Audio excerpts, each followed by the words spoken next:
নমস্কার। গল্প স্বল্প বাই তরুণ চ্যানেলে আপনাদের সকলকে স্বাগত। আশা করি আপনারা সকলেই সুস্থ আছেন। আজ আমি পড়ে শোনাব শরৎচন্দ্র চট্টোপাধ্যায়ের শেষের পরিচয় উপন্যাসের 10ম পর্ব। সবিতা যতই চাহিলেন কান্না চাপিতে, ততই গেল সে শাসনের বাহিরে। ঝঞ্ঝাক্ষুব্ধ আপ্রান্ত আলোড়িত সাগর জল কিছুতেই যেন শেষ হইতে চাহে না। মেয়েটি কিন্তু সান্ত্বনা দিবার চেষ্টা করিল না। দুর্বল ক্লান্ত হাতে যেমন ধীরে ধীরে তরকারি কুটিতেছিল, তেমনি নীরবে কাজ করিতে লাগিল। অবশেষে ক্রন্দনের উদ্দামতা যদিচ শান্ত হইয়া আসিল, কিন্তু মুখের আবরণ সবিতা কিছুতেই ঘুচাইতে পারেন না। সে যেন আটিয়া চাপিয়া রহিল। কিন্তু এমন করিয়া কতক্ষণ চলে, সকলের অস্বস্তি ভিতরে ভিতর দুঃসহ হইয়া উঠিতে থাকে। তাই বোধ হয় সারদার প্রথমে কথা কইয়া উঠিল। বোধ হয় যা মনে আসিল তাই বলিল। আজ তুমি কেমন আছো দিদি? ভালো আছি। জ্বর আর হয়নি? না। আমি তো টের পাইনি। ডাক্তার এখনো আসেননি? না, তিনি হয়তো ওবেলা আসবেন। সারদা একটু ভাবিয়া কহিল, কই, রাখালবাবুকে তো দেখছি না। তিনি কি বাড়ি নেই? না, তিনি পড়াতে গেছেন। তোমার বাবা? তিনি সকালে বেরিয়েছেন, বলে গেছেন ফিরতে দেরি হবে। সারদার কথা শেষ হইয়া আসিল। এবার সে যে কি বলিবে ভাবিয়া পাইল না। শেষে অনেক সংকোচের পরে জিজ্ঞাসা করিল, ইনি কে? তুমি চিনতে পেরেছ রেনু? চিনব কি করে? আমার তো মুখ মনে নেই, বুঝতেও পারিনি। রেনু মাথা নাড়িয়া বলিল, তা পেরেছি। রাজুদা বলে গেছেন, কিন্তু আপনি কে বুঝতে পারছি না। সারদা নিজের পরিচয় দেয়া কহিল, নাম আমার সারদা, তোমার মার কাছে থাকি। রাখালবাবু আমাকে জানেন? আমার কথা কি তিনি তোমার কাছে কখনো বলেননি? না, এসব কথা আমাকে তিনি বলবেন কেন? বলা তো উচিত নয়। এইবার সারদার মুখ একেবারে বন্ধ হইল। তাহার বুদ্ধি বিবেচনায় যতটা সম্ভব সে কথা চালাইয়াছে, আর অগ্রসর হইবার মতো সে খুঁজিয়া পাইল না। মিনিট খানেক নীরবে কাটিলে রেনে উঠিয়া গেল, কিন্তু একটু পরেই একটি ঘটি হাতে করিয়া ফিরিয়া আসিয়া কহিল, মা, পা ধোয়ার জল এনেছি, উঠুন। এই আহ্বানে সবিতা পাগলের মতো অকস্মাৎ উঠিয়া দাঁড়াইয়া মেয়েকে বুকে টানিয়া লইলেন। কিন্তু কয়েক মুহূর্ত মাত্র। তারপরে স্খলিত হইয়া তিনি সংজ্ঞা হারাইয়া মাটিতে লুটাইয়া পড়িলেন। মিনিট কয়েক পরে জ্ঞান ফিরিলে দেখিলেন তাহার মাথা সারদার ক্রোড়ে, এবং সুমুখে বসিয়া মেয়ে পাখা দিয়া বাতাস করিতেছে। রেনু বলিল, মা, আর্নিকের জায়গা করে রেখেছি, একবার উঠতে হবে যে। শুনিয়া তাহার দুই চোখের কোণ দিয়া শুধু জল গড়াইয়া পড়িল। রেনু পুনশ্চ কহিল, সারদা দিদি বলছিলেন আপনি 4-5 দিন কিচ্ছু খাননি। একটু মিষ্টি ভিজিয়ে দিয়েছি মা, এবার উঠে খেতে হবে। কিন্তু চুলগুলি সব ধুলে জলে লুটোপুটি করে একাকার হয়েছে। সে কিন্তু আমার দোষ নয় মা, সারদা দিদির। হ্যাঁ মা, আপনার চুলগুলি যেন কালো রেশম। কিন্তু আমার এরকম শক্ত হলো কেন মা? ছেলেবেলায় খুব কষে বুঝি মুড়িয়ে দিয়েছিলেন, পাড়াগের ওই বড় দোষ। সবিতা হাত বাড়াইয়া মেয়ের মাথায় হাত দিলেন। কয়দিনের জ্বরে তাহার এলোমেলো চুলগুলি রুক্ষ হইয়া উঠিয়াছে। অনেকক্ষণ ধরিয়া আঙুল দিয়া নাড়াছাড়া করিলেন। অনেকবার কথা বলিতে গিয়া গলায় বাঁধিল। শেষে মাথাটি বুকের ওপর টানিয়া লইয়া তিনি অবিশ্রান্ত অশ্রুবর্ষণ করিতে লাগিলেন। যে কথা কণ্ঠে বাঁধিয়াছিল তাহা কণ্ঠেই চাপা রহিল। কথা বাহির না হোক, কিন্তু এই অনুচ্চারিত ভাষা বুঝিতে কাহারও বাকি রহিল না। মেয়ে বুঝিল, সারদা বুঝিল, আর বুঝিলেন তিনি সংসারের কিছুই যাহার অজানা নয়। এইভাবে কিছুক্ষণ থাকিয়া সবিতা উঠিয়া বসিলেন। মেয়ে তাহাকে নিচে স্নানের ঘরে লইয়া গিয়া পুনরায় স্নান করাইয়া আনিল, জোর করিয়া আন্নিকে বসাইয়া দিল, এবং তাহা সমাপ্ত হইলে তেমনি জোর করিয়াই তাহাকে মিষ্টির শরবত পান করাইল। রেণু কহিল, মা, এইবার যাই রাধিগে, আপনাকে কিন্তু খেতে হবে।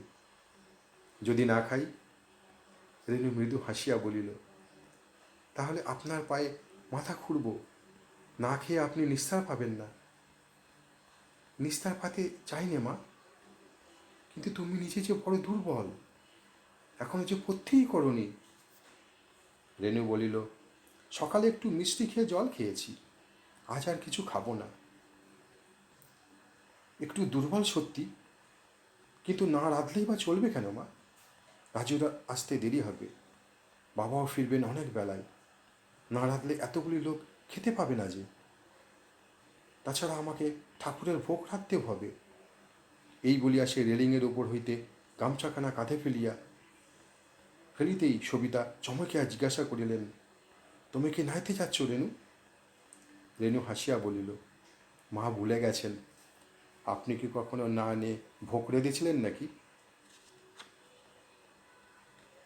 সবিতার মুখে এ কথার উত্তর আসিল না। সারদা বলিল, কিন্তু আবার জ্বর হইতে পারে তো রেণু। রেণু মাথা নাড়িয়া বলিল, না, বোধহয় হবে না, আমি ভালো হয়ে গেছি।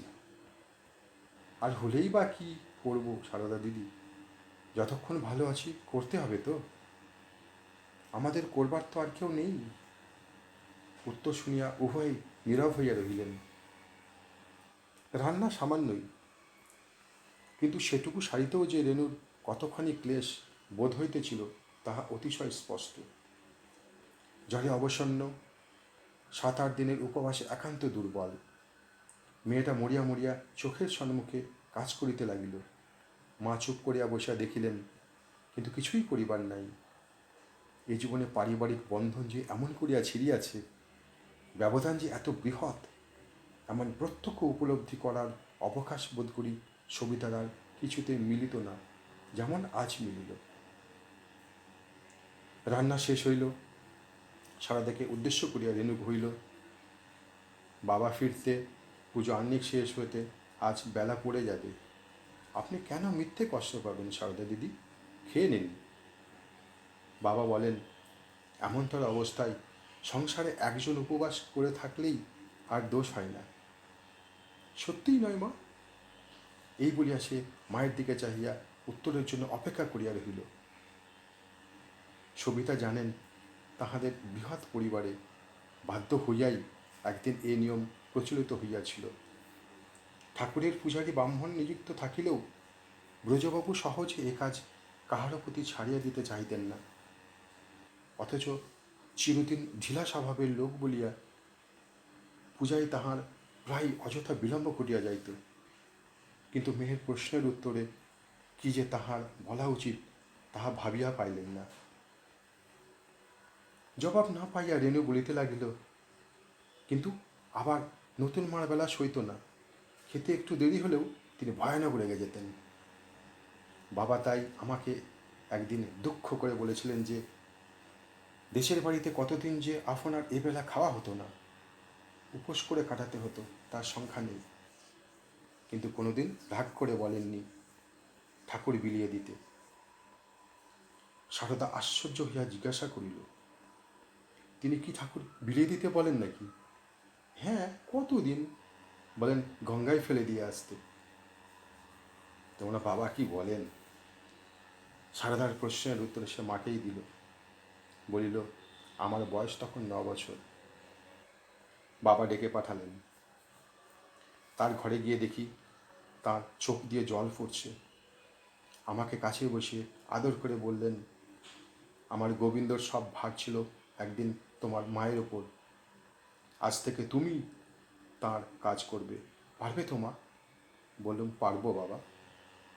তখন থেকেই আমি ঠাকুরের পুজো করি, কাজ করি। পূজা না হওয়া পর্যন্ত আমি বাড়িতে না খেয়ে থাকি, কিন্তু আজ থাকতুম না মা। জ্বরের ভয় না থাকলে আপনাকে বসিয়ে রেখে আমরা সবাই মিলে আজ খেয়ে নিতুম। এই বলিয়া সে হাসিতে লাগিল। ভাবিয়াও দেখিল না ইহা কতদূর অসম্ভব এবং কি মর্মান্তিক আঘাতই তাহার মাকে করিল। সবিতা আর একদিকে চাহিয়া নীরবে বসিয়া রহিলেন। একটা কথার উত্তর দিলেন না।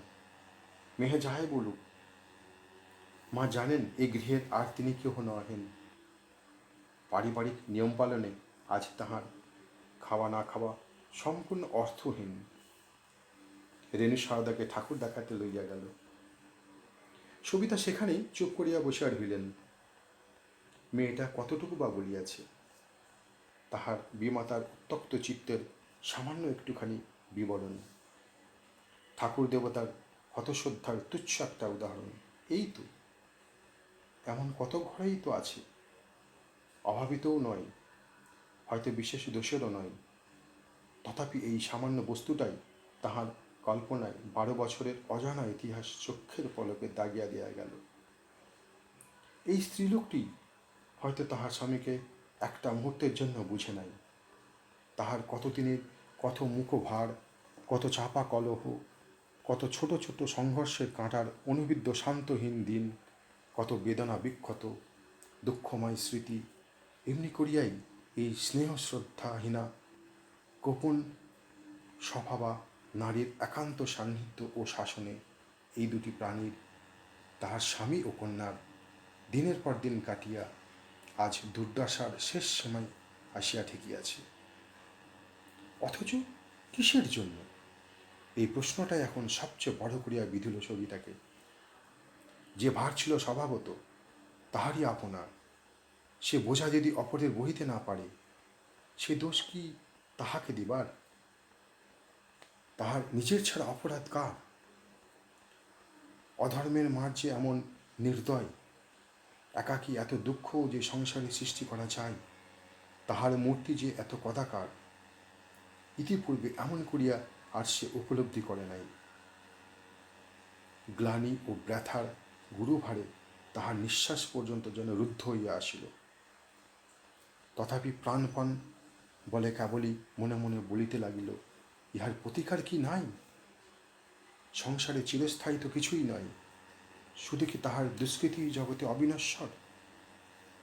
কল্যাণের সকল পথ চিররুদ্ধ করিয়া কি শুধু সেই বিদ্যমান রহিবে? কোনো দিনই তাহার ক্ষয় হইবে না? মা, বাবা এসেছেন। সবিতা মুখ তুলিয়া দেখিলেন সম্মুখে দাঁড়াইয়া ব্রজবাবু। মুহূর্তের জন্য সে সমস্ত বাধা ব্যবধান ভুলিয়া গেল। উঠিয়া দাঁড়াইয়া বলিল, এত দেরি করলে যে? বাইরে বেরোলে কি তুমি ঘর সংসারের কথা চিরকালই ভুলে যাবে? দেখো তো বেলার দিকে চেয়ে।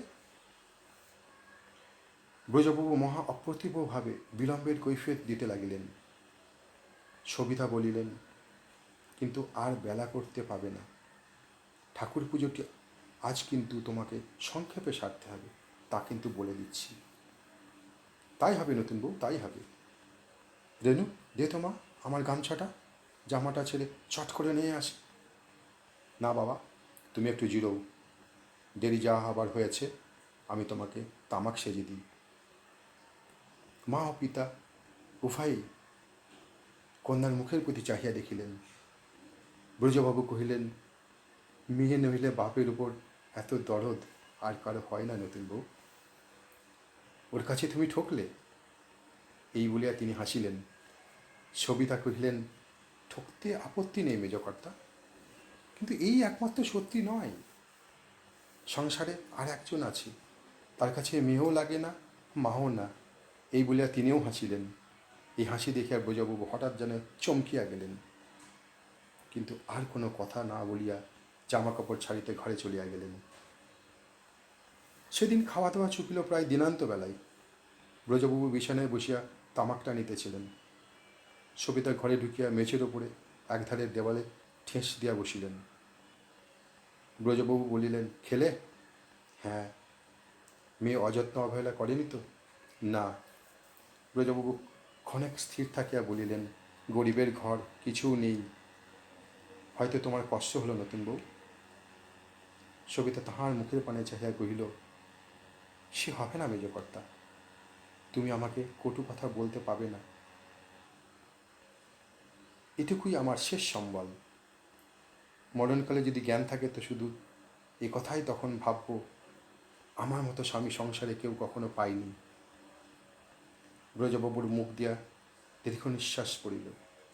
বলিলেন, তোমার নিজের খাবার কষ্টের কথা বলিনি নতুন বউ। বলেছিলুম আজ এও তোমাকে চোখে দেখতে হলো, কেন বা এলে? সবিতা কহিলেন, দেখা দরকার মেজকর্তা, নইলে শাস্তি অসম্পূর্ণ থাকত। তোমার গোবিন্দর একদিন সেবা করেছিলুম, বোধহয় তিনিই টেনে এনেছেন, একেবারে পরিত্যাগ করতে পারেননি। বলিতে বলিতে দুই চোখ জলে ভরিয়া আসিল। আঁচলে মুখ মুছিয়া ফেলিয়া কহিল, এক মনে যদি তাকে চাই, মনের কোথাও যদি ছলনা না রাখি, তিনি কি আমাকে মার্জনা করেন না মেজকর্তা? ব্রজবাবু কষ্টে অশ্রু সংবরণ করিয়া বলিলেন, নিশ্চয়ই করেন, কিন্তু কি করে জানতে পারব?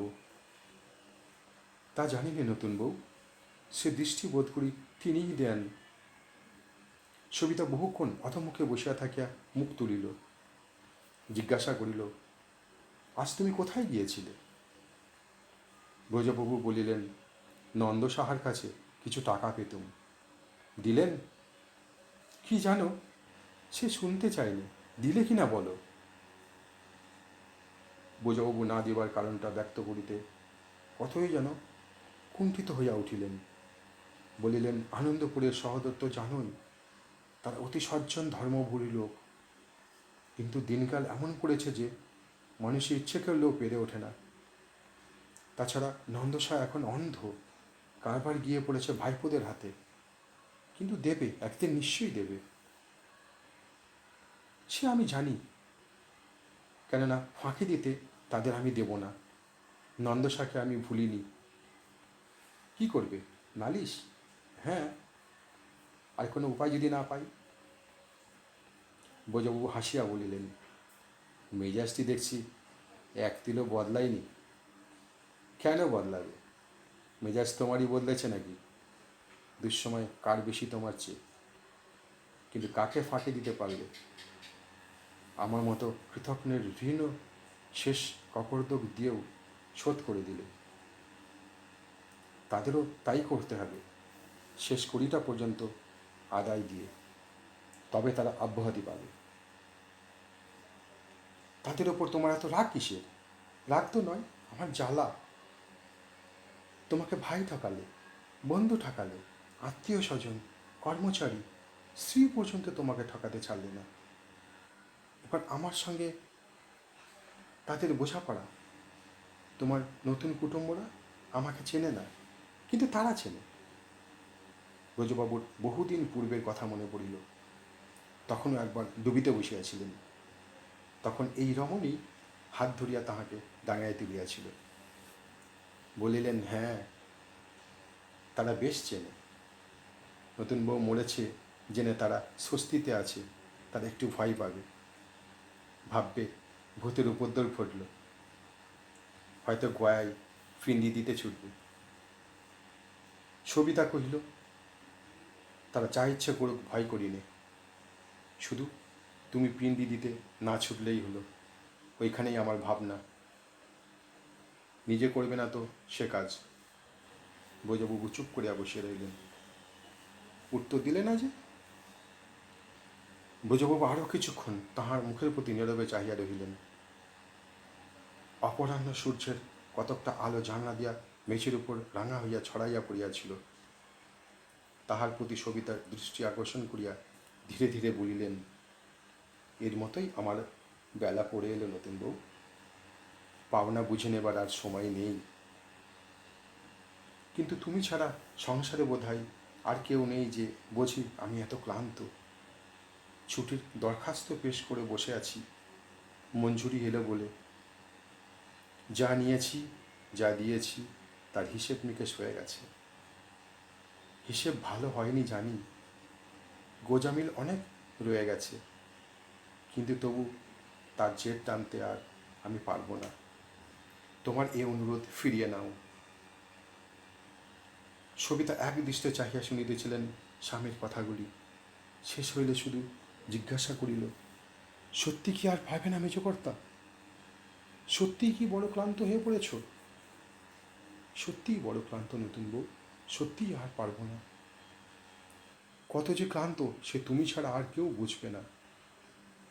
তারা বলবে আলস্য, বলবে জড়তা, ভাববে আমার নিরাশার হা হুত্তাস। তারা তর্ক করবে, যুক্তি দেবে, মেরে মেরে এখনো ছোটাতে চাইবে। তারা এই কথাটাই বলবে, কেবল জেনে রেখেছ যে কলে দম দিলেই চলে। কিন্তু তারও যে শেষ আছে এ তারা বিশ্বাসই করতে পারে না। আমি বিশ্বাস করলে তুমি খুশি হবে। খুশি হব কিনা জানি না, কিন্তু শান্তি পাবো। কি এখন করবে? রেণুকে সঙ্গে নিয়ে বাড়ি যাব। সেখানে সব গিয়েও যা বাকি থাকবে তাতে কোনো মতে আমাদের দিনপাত হবে। আর যারা আমাদের ত্যাগ করে কলকাতায় রইল তাদের ভাবনা নেই, সেটা তুমি আগেই শুনেছ। রেণুর ভার কাকে দিয়ে যাবে মেজকর্তা? দিয়ে যাব ভগবানকে। তাঁর চেয়ে বড় আশ্রয় আর নেই, সে আমি জেনেছি। সবিতা স্তব্ধভাবে বসিয়া রহিল। ভগবানে তাহার অবিশ্বাস নাই, কিন্তু নিজের মেয়ের সম্বন্ধে এত বড় নির্ভরতার নিশ্চিন্ত হতেও পারে না। শঙ্কায় বুকের ভিতরটায় তোলপাড় করিয়া উঠিল, কিন্তু ইহার উত্তর যে কি তাহাও ভাবিয়া পাইল না। শুধু যে কথাটা তাহার মনের মধ্যে অহরহ কাঁটার মধ্যে বিঁধিতেছিল তাহাই মুখে আসিয়া পড়িল। বলিল, মেজকর্তা, আমাকে টাকাটা ফিরিয়ে দিলে কি আমার অপরাধের দণ্ড নিতে? প্রতিশোধের আর কি কোনো পথ খুঁজে পেলে না? ব্রজবাবু বলিলেন, না হয় তুমি নিজে পথও বলে দাও। আমাদের রতন খুড়ো ও রতন খুড়ির কথা তোমার মনে আছে? সে অবস্থায় রাজি আছো?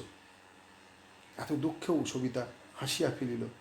সলজ্জে কহিল, ছি ছি ছি ছি, কী কথা তুমি বলো? ব্রজবাবু কহিলেন, তবে কি করতে বলো? নতুন বউ গহনে চুরি করে নিয়ে পালিয়েছে বলে পুলিশে ধরিয়ে দেব? প্রস্তাবটা এত হাস্যকর যে বলা মতো দুজনেই হাসিয়া ফেলিলেন। সবিতা বলিল, তোমার যত সব বুধফাট কল্পনা। বহুদিন পরে উভয়ের রহস্যোজ্জ্বল্য একটুমাত্র হাসির কিরণে ঘরের গোমট অন্ধকার যেন অনেকখানি কাটিয়া গেল। ব্রজবাবু বলিলেন, শাস্তির বিধান সকলের এক নয় নতুন বউ। দণ্ড দিতেই যদি হয়, তোমাকে আর কি দণ্ড দিতে পারি? যেদিন রাত্রে তোমার নিজের সংসার পায়ে ঠেলে চলে গেলে সেদিনই আমি স্থির করেছিলাম, আবার যদি কখনো দেখা হয় তোমার যা কিছু পড়ে রইল ফিরিয়ে দিয়ে আমি অঋণী হব। সবিতার বিদ্যুৎ বেগে মনে পড়িল স্বামীর একটা কথা, যা তিনি তখন প্রায়ই বলিতেন, ঋণ রেখে মরতে নেই নতুন বউ, সে পরজন্মেও এসে দাবি করে। এই তার ভয়। কোনো সূত্রেই আর যেন না উভয়ের দেখা হয়। সকল সম্বন্ধ যেন এখানেই চিরদিনের মতো বিচ্ছিন্ন হইয়া যায়। কহিল, আমি বুঝেছি মেজকর্তা, ইহ পরকালে আর যেন না তোমার উপর আমার কোনো দাবি থাকে। সমস্তই যেন নিঃশেষ হয়, এই তো। ব্রজবাবু মৌন হইয়া রহিলেন, এবং যে আধার এইমাত্র ঈষৎ অপসৃত হইয়াছিল সে আবার এই মৌনতার মধ্যে দিয়ে সহস্রগুণ হইয়া ফিরিয়া আসিল। স্বামীর মুখের প্রতি আর সে চাহিয়া দেখিতেও পারিল না। নতনেত্রে মৃদু কণ্ঠে প্রশ্ন করিল, তোমরা কবে যাবে মেজকর্তা? যত শীঘ্র পারি। এখন যাই তবে, এসো। সবিতা উঠিয়া দাঁড়াইল। বুঝিল সব শেষ হইয়াছে। সেই ভূমিকম্পের রাতে রসাতলের গর্ভ চিরা যে পাষাণস্তূপ ঊর্ধ্বক্ষিপ্ত হইয়া উভয়ের মাঝখানে দুর্লভ্য ব্যবধান সৃষ্টি করিয়াছিল, আজও সে তেমনই অক্ষয় হইয়াই আছে। তাহার তিল্লার্ধ নষ্ট হয় নাই। এই নিরীহ শান্ত মানুষটি যে এত কঠিন হইতে পারে, আজিকার পূর্বে এ কথা সে কবে ভাবিয়াছিল? ঘরের বাইরে পা বাড়াইয়াও সে সহসা থমকিয়া দাঁড়াইল, বলিল, মুক্তি পাবে না মেজকর্তা। তুমি বৈষ্ণব, কত মানুষের কত অপরাধী তুমি জীবনে ক্ষমা করেছ, কিন্তু আমাকে পারলে না। এদিন তোমার রইল, একদিন হয়তো তা জানতে পাবে। ব্রজবাবু তেমনি স্তব্ধ হইয়া রহিলেন। সন্ধ্যা হয়, যাইবার সময় রেণু তাহাকে প্রণাম করিল, কিন্তু কিছু বলিল না। এই নীরবতার মন্ত্র সেও হয়তো তাহার পিতার কাছেই শিখিয়াছে। সারদাকে সঙ্গে লইয়া সবিতা বাহিরে আসিলেন। গাড়িতে উঠিয়াই চোখে পড়িল রাখাল তারককে লইয়া দ্রুত পদে এদিকেই আসিতেছে। তারক বলিল, নতুন মা, একবার নেমে দাঁড়াতে হবে যে, আমি প্রণাম করব। কথা কহা কঠিন। সবিতা ইঙ্গিতে উভয়কে গাড়িতে উঠিতে বলিয়া কোনো মতে শুধু বলিলেন, এসো বাবা, আমার সঙ্গে তোমরা বাড়ি চলো। নমস্কার।